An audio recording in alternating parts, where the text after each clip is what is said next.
ওই তো সরিষার মধ্যে ভূত, যেটা দিয়ে ভূত ছাড়াবে সেটার মধ্যেই ভূত আছে। এটা তো আমরা অনেক দিন যাবতই বলছি, আপনাদের এটা প্রতিদিনই বলা উচিত আমি মনে করি।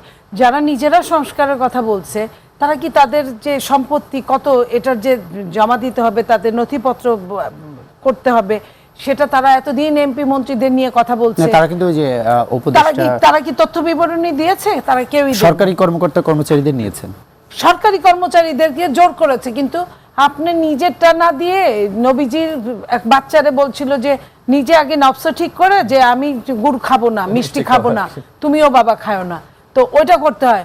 ওনারা যা ইচ্ছা তাই করবে, ওনারা 100 টাকার কম্বল দেওয়ার জন্য 28 বার হেলিকপ্টারে উঠবে, এটার কোনো ব্যবস্থা হবে না। ওনারা ওনাদের তথ্য বিবরণী দিবে না, অথচ ওনারা সবার অন্যটা হোক, সে আমলা খারাপ জঘন্য, আমি সাবেক আরো খারাপ, আমারটা নেওয়ার আগে নিজেরটা তো দিতে হবে। তো এই যে 6 মাসে ওনাদের কোনো তথ্যই দেয় নাই, ওনাদের নিয়ে তো বিভিন্ন জন বিভিন্ন কথা বলছে। এখন তো বাংলাদেশের মানুষ ওনাদের প্রতি যতটা স্যাটিসফাই ছিল 5ই আগস্টের পর, এখন তো ততটাই বিরূপ হয়েছে, ততটাই আপনার উল্টা করে বললে। তো সেই জায়গায় তারা এখন পর্যন্ত সংস্কার করছে, নিজে সংস্কার করছে না, সংস্কার করছে, সংস্কার শেষ হয়েছে কিনা বলছে না, সংস্কার করছে, সংস্কারের সুপারিশটা কে কে কি করবে সেটা বলছে না, সংস্কার করছে তারা কি বলছে, রাষ্ট্রের নাম পরিবর্তন করবে, এটা সংস্কার করছে। আরে এটা তো ওই যে বলে না যে ওই গ্রামে একটা কথা বলে যে সুতিলে ঠ্যাং পইতে নেই যায়, আপনি যেদিকেই উত্তরে শুইলে দক্ষিণে যাবে পা, আপনার পূর্বে শুইলে পশ্চিমে যাবে, এটাই পায়ের জায়গায় থাকবে।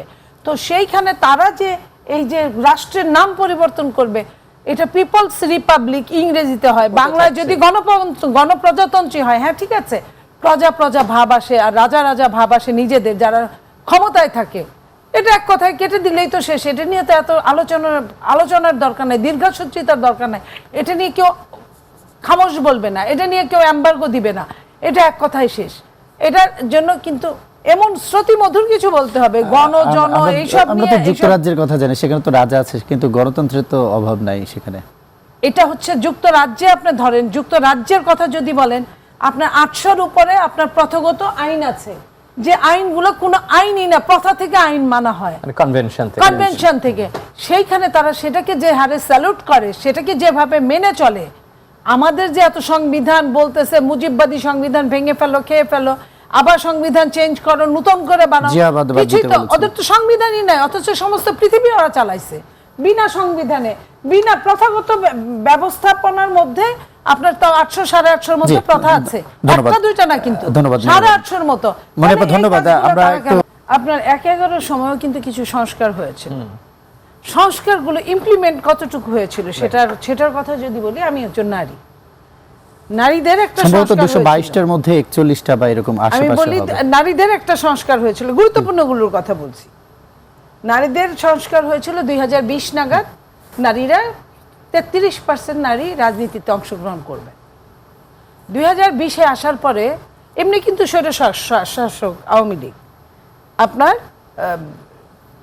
ফ্যাসিস্ট, হায়না, যত নামে তাকে বলা যায়, কিন্তু ওই একটা জায়গায় এসে সবগুলো দল এক হয়ে গেল।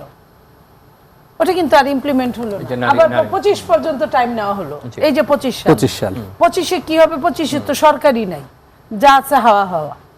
এখন আমার কথা হলো, যে কথাটা আপনি বললেন, সংস্কার যাদের জন্য সংস্কার, তারা কতটুকু মেনে নেবে, কি পদ্ধতিতে মেনে নেবে। আমি আপনার ওই যে ছেলে মেয়ের যৌতুকের বিয়ের একটা গল্প বলি, যে ছেলের বাপ বলতেছে এই লাগবে, এই লাগবে, হুন্ডা লাগবে, গাড়ি লাগবে, টেলিভিশন লাগবে, সব ফ্রিজ লাগবে, সব লাগবে। মেয়ের বাপ বলছে সব দিবে। শেষে মেয়ের বাপ বলছে আমার একটা কথা মানতে হবে। বলছে বলেন, অবশ্যই মানবো।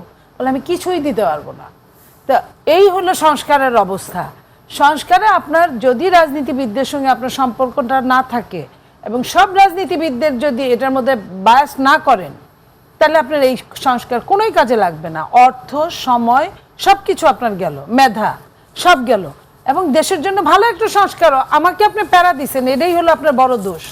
আমি আপনার কথা নাও শুনতে পারি। এইখানে আপনার গণতন্ত্রের যে সুন্দর যে আপনার বিউটি যেটাকে বলে, সেটা হলো যে জেফারসন বলে গেছে যে আমি তোমার কথা নাও শুনতে পারি, কিন্তু তোমার কথা বলার অধিকারের জন্য আমি জীবন পর্যন্ত দিতে পারি। তো কথা বলতেই পারেন, আপনি সংস্কার করতেই পারেন না, শুনবো কি শুনবো না, এটাও তো গণতন্ত্রের মধ্যে বলা আছে। তো আমার কাছে যেহেতু হাজয়যুক্তর চাবিকাঠি আমার হাতে, আপনি যত সুন্দর কথাই বলেন আমি তো নাও রাখতে পারি।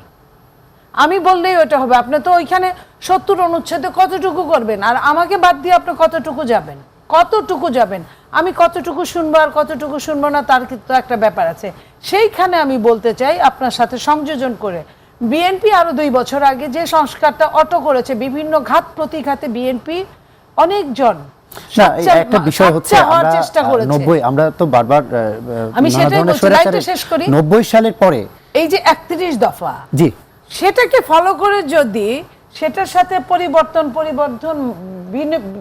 বিযোজন সংযোজন করে যদি সংস্কারটা হতো, তাহলে বলতে পারতেন আঙ্গুল তুলে বিএনপিকে, যে বিএনপি যদি মনে করেন যে বিএনপি তো এটা বলার অপেক্ষা রাখে না, বিএনপি একটা বিশাল বড় সংগঠন এই মুহূর্তে, আর কোনো বিশাল বড় সংগঠন নাই থাকলেও কথা বলতে পারছে না। তো বিএনপি যদি সরকার গঠন করে, যদি রাষ্ট্র পরিচালনা করে, তাহলে বিএনপির 31 দফাকে আপনি একটু চিন্তা ভাবনা করে দেখেন, দেখি 31 দফার কোনখানে কোন সমস্যা সেটা নিয়ে বসেন, তাহলে আপনি কিন্তু আঙ্গুল তুলতে পারবেন। জনগণের আশঙ্কা কি তাহলে সত্যি হচ্ছে যে আমরা 90 সালের পরেও কিন্তু 3 জোটের রূপরেখা দেখেছিলাম, তখন তত্ত্বাবধায়ক মানা হয়নি, তত্ত্বাবধায়ক সরকারের একটা ব্যবস্থা ছিল, সেটাও পরবর্তীতে এসে একেবারেই শেষ করে দেওয়া হলো, যদিও এখন ফিরে এসেছে আবার। তাহলে কি এই সংস্কার করে কোনো লাভ নাই? তাহলে এত সময় ক্ষেপণ কেন? সময় ক্ষেপণ কেন করছে ওনারাই তো জানে। আমরা তো বলছি সংস্কার ওনারা করতে থাকুক, সমস্যা নাই তো। সংস্কার একটা সরকার আসলেও সেই সংস্কার চলতে থাকবে, যদি যাদেরকে নিয়োগ করেছে পরবর্তী সরকার যদি বাতিল না করে, বাতিল নাও করতে পারে। আপনি যদি আমার এনিমি না হন, আমি কেন আপনাকে বাতিল করব, তাই না? তো সেইখানে সেটা চলমান। যে সংস্কারটা সবচেয়ে আগে সেটা হলো নির্বাচন কমিশনের সংস্কার, যে সংস্কারটা সবচেয়ে আগে সেটা হলো নতুন ভোটারদের সংযোজন করা, যে সংস্কারটা সবচেয়ে আগে সেটা হলো আমার ভোট আমি দিব, যাকে খুশি তাকে দিব, এটাকে ফুলফিল করা, এটাকে যথাযোগ্য মর্যাদায় স্থাপন করা, আপনার ইঞ্জিনিয়ারিং যাতে না হয় ইলেকশন, এই ব্যবস্থাটা করা। সেই ব্যবস্থাটা করার জন্য ওনারা একটা 12 কি এই 6 মাসে কথা বলেছে? আপনি বলেন যে ওইখানে কথা বলে নাই। এই কথাগুলোই তো আমরা শুনতে চাই, আমরা মানে জনগণ শুনতে চায়। আমিও তো দিন শেষে একজন জনগণ। ডক্টর